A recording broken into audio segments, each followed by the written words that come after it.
甲镜头扫到基隆，今仔日增加2例本土个案，这个疫情嘛是豆豆得到控制，但是这个持续炭烧的台北农产运销公司的群组感染，是由市长林右昌唔敢大意。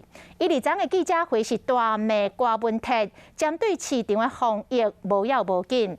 这个后续基隆要安怎来加强防疫呢？来听林右昌的说明。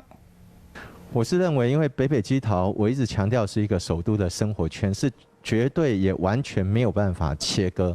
好，那当然，我们会担心北农现在正在发生的一个事情，好，但我们也很希望，台北市政府能够赶快的把这个疫情有所控制。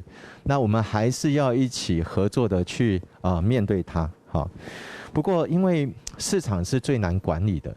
为什么难管理？你即便是把那个市场的环境做得清消，但人是流动的，每天人来人往都是一直在流动。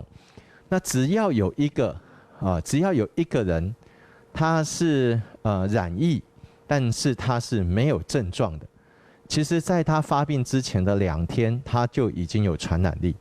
这个也是这个病毒最困扰，然后最危险、最狡猾的一个地方。 所以会造成防疫上很多的一个难处，还有很多的一个困难。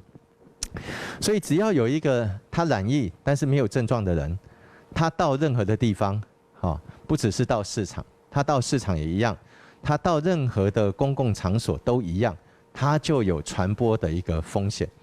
所以我们在防疫上，这个要做到的工作。 其实最重要的就是把个人的防疫的工作要把它做到位，动作要把它做到位。